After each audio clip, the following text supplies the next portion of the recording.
இயேசு உங்களை நேசிக்கிறார். பிரியமானவர்களே, இந்த நாளில் ஆண்டவர் நம்மளோடு பேசும்படியாய் வேதத்திலிருந்து ஒரு 2 வசனங்களை கூட வாசித்து நாம் கற்றுக்கொள்ளக்கூடிய, நாம் கடைபிடிக்கிற காரியங்களை ஆண்டவர் நம்மளோடு கூட இடைபடுவாராக.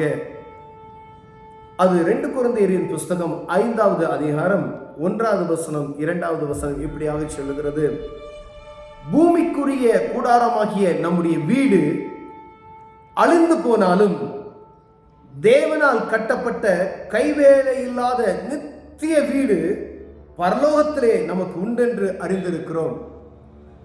பூமிக்குரிய கூடாரமாகிய நம்முடைய வீடு அது எது அப்படின்னா நம்முடைய சரீரம். இந்த சரீரமாகிய இந்த கூடாரம் அழிந்து போனாலும் தேவனால் கட்டப்பட்ட கைவேலை இல்லாத நித்திய வீடு பரலோகத்தில் என்ன செய்தான் நமக்கு இருக்கிறதா. பிரியமானவர்களே, அப்ப இந்த பூமிக்குரிய காரியங்கள்ல நம்ம ரொம்ப ஈடுபாடாக இருக்கிறோம் பார்த்தீங்களா. அதாவது ஓடணும், உழைக்கணும், சம்பாதிக்கணும், தேவைதான். ஆனா ஆண்டவர் சொல்லுகிறார், மகனே மகளே, உனக்கு நான் பரலோகத்துல கைவேலை இல்லாத ஒரு பொக்கிஷ சாலை உனக்கு கட்டி வைத்திருக்கிறேன் என்று சொல்லுகிறார். பிரியமானவர்களே, ஏன் அப்படி சொல்றாரு அப்படின்னா, ஏனெனில் இந்த கூடாரத்திலே நாம் தவித்து நம்முடைய பரம வாசஸ்தலத்தை தரித்துக் கொள்ளுகிறோம். மிகவும் வாஞ்சியுள்ளவராய் இருக்கிறோம். தரித்து கொண்டவர்களானால் நாம் நிர்வாணிகளாய் காணப்பட மாட்டோமே. ஏனெனில் இந்த கூடாரத்திலே நாம் தவித்தும் நம்முடைய பரம வாசஸ்தலத்தை தரித்துக் கொள்ள மிகவும் வாஞ்சியுள்ளவர்களாய் இருக்கிறோம். நம்ம பரம வாசஸ்தலத்தை தரித்துக் கொள்ள வாஞ்சியுள்ளவர்களாய் இருக்கிறோம். பிரியமானவர்களே, அந்த வாஞ்சை எனக்குள்ளும் உங்களுக்குள்ளும் இருக்குமே ஆனால் அந்த ஆண்டவர் கட்டி வைத்திருக்கிற அந்த பரலோகத்தினுடைய மேன்மையை நாம் கண்டடைவோம். ஒருவேளை இந்த ஆவிக்குரிய மனுஷன் என்று சொல்லப்படுகிற இந்த பரிசுத்த ஆவியின் அபிஷேகத்தை பெறவிடாதபடிக்கு அந்த சரீரமாகிய இரட்சிப்பின் ஆடையை அணிவிக்காதபடிக்கு இருப்போமையாகில், ஒரு மனிதன் ரட்சிப்பன் என்பது ரொம்ப முக்கியமான ஒரு காரியம். ரட்சிப்பு அப்படின்னு சொன்னா சில பேருக்கு என்ன செய்யும், நக்கலா இருக்கும். சில பேர்களுக்கு எப்படி இருக்குன்னா அது என்னமோ கேலி கூத்தா இருக்கிறது போல தெரிகிறது. ஆனா நீங்க ரட்சிக்கப்பட்டுட்டீங்க அப்படின்னு சொல்லுகிறது நிமித்தம் அது தவறு இல்லை. நான் ரட்சிக்கப்பட்டுட்டீங்களா அப்படின்னு சொன்னா, நான் ரட்சிப்பின் பாதையில் நடந்து கொண்டு இருக்கிறேன். ஒவ்வொரு நாளும் ஒரு காரியத்தை நான் அறிந்து கொண்டு ஆண்டவருக்குள்ளாய் இருக்கிற பிள்ளைகள் முன்னேறி சென்று கொண்டு இருக்கிறார்கள். அதுதான் ரட்சிப்பின் அனுபவம். அதுதான் ரட்சிப்பை பெற்றிருக்கிற ஒரு மனிதனுடைய காரியம். ரட்சிக்கப்பட்டுட்டீங்க அப்படின்னு சொல்றது அது தவறான ஒரு காரியமே கிடையாது. ஏன்னா ரட்சிப்பு முக்கியமானது. இந்த ரட்சிப்பு இல்லாதபடி பரலோக ராஜ்யத்துக்குள்ள ஒரு மனிதன் உள்ளே நுழைய முடியாது என்று வேதம் சொல்லுகிறது. ஆண்டவர் சொல்றாரு, அப்படி நீ ரட்சிப்பின் நீ அணியல அப்படின்னு சொன்னா, தரித்து கொள்ளாதவளானால் நீ நிர்வாணியாய் காண மாட்டையா அப்படின்னு சொல்ற. இது தரித்து கொண்டோமையானால்,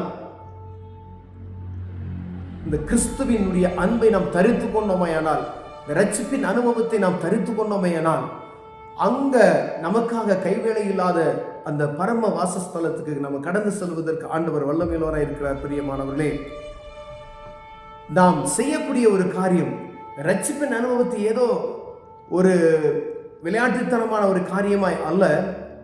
இந்த ரட்சிப்பின் அனுபவத்தை பெற்றுக்கொண்டவர்கள் இப்படிதான் இருக்கணும்னு சொல்லி வேதம் நமக்கு சொல்லப்பட்டு இருக்கிறது.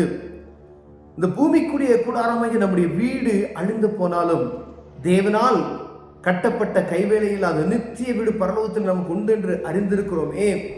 அந்த வீட்டுக்குள்ள நுழைவதற்கு சில காரியங்கள் நமக்கு ஆண்டவர் வைத்திருக்கிறார். பரிசுத்தம், அதே போல இந்த பூமியில நம்ம எப்படி நடந்து கொள்ளணும் அப்படின்னு சொல்லக்கூடிய சில காரியங்களை வைத்திருக்கிறார். பிரியமானவர்களே, இப்படியெல்லாம் நடக்கணும். இது கஷ்டமா இருக்கிற போல தெரியும். ஆனா ஆண்டவர் சமூகத்துல கிட்டி நீங்க சேர சேர இந்த பரிசுத்த ஆவியானுடைய அனுபவங்கள் உங்களுக்குள் வரும் பொழுது அந்த காரியங்களை நாம் கடைபிடிக்க வல்லமையுள்ளவராய் இருக்கிறோம். பிரியமானவர்களே, அந்த பரலோக ராஜ்யத்துல நம்ம பொக்கிஷம், ஒருவேளை அந்த பூமியில சேர்த்து வைக்கிற எந்த பொருளும் அழிந்து போகும். அது நம்ம பிழைப்புக்காய் வைக்கப்பட்டிருக்கிற ஒரு காரியமே அல்லாமல் அவ்வளவுதான். எத்தனை கோடி, எத்தனை லட்சம் கோடி அவர்களை தங்க வீட்டில் படுத்தாலும் மரித்தா நாளைக்கு ஆத்மா எங்க போகும் அப்படின்றது தான். நம்முடைய ஆத்மா மரித்துச்சுன்னா பரலோகத்தில் இருக்கிற தெய்வத்துக்கிட்ட போகுமா? நித்திய வீடு அங்க உண்டே. கைவேலை இல்லாத அந்த கூடாரத்துக்குள் நுழைவதற்கு நம் வாஞ்சையுள்ளவர்களாக இருக்கிறோமா? இல்ல அக்கினி கடல் என்று சொல்லப்படுகிற 2 இடம் தான் நமக்கு ஆண்டவர் சொல்லப்பட்ட இடம். அந்த தேவனால் கட்டப்பட்ட கைவேலை இல்லாத நித்திய வீடு பரலோகத்தில் நமக்கு உண்டு என்று அறிந்திருக்கிறோமா? அப்ப 2 இடங்கள் உண்டு என்பதை நாம் புரிந்து கொள்ள வேண்டும். அப்ப எப்படிப்பட்ட ஒரு மனிதனும் பிறப்பு மரிப்பு என்பது உண்டு. மரித்த பிறப்பு அவன் எங்க போறான் அப்படின்றத பார்க்கணும்.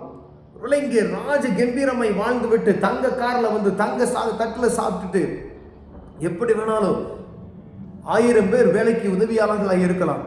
ஆனா மரித்ததுக்கு பின்பதாய் அந்த ஆத்துமா கைவேலை இல்லாத கட்டப்படாத கைவேலை இல்லாத ஆண்டவர் கட்டி வைத்த அந்த பரலோக ராஜ்யத்துக்குள்ள நம்ம நுழையிறோமா? இல்ல சாத்தானால் நியமிக்கப்பட்டிருக்கிற அவனுடைய கூட்டத்தார்க்காய் அவன் பிரத்யேகமாய் தெரிந்து வைக்கப்பட்டிருக்கிற அவங்க ஆசை காட்டி மோசம் செய்து ஜனங்களை அவனுடைய காரியத்துக்கு இழுத்து கொண்டு போக முடியாய் எப்படிப்பட்ட மனிதனை பாவத்துக்குள் தள்ள வைத்து மோசம் போக்கி அவனுக்கென்ற ஒரு கூட்டத்தை இழுத்து கொண்டு போய் அக்னி கடலை தள்ளுவதற்கு அவன் காரியத்தை செய்து கொண்டிருக்கிறான். பிரியமானவர்களே, அப்படின்னா நம்ம அந்த பரலோக ராஜ்யத்துக்குள் நுழைவதற்கு நம்முடைய சரீரம் எப்படி வாஞ்சை உள்ளதாக இருக்கிறது? இந்த கூடாரம் நம் வாசம் செய்யும் பொழுது அது பரிசுத்தமாய் நம்ம வாசம் செய்கிறோமா என்று பார்க்கும்படி அழைக்கப்படுகிறோம். பிரியமானவர்களே,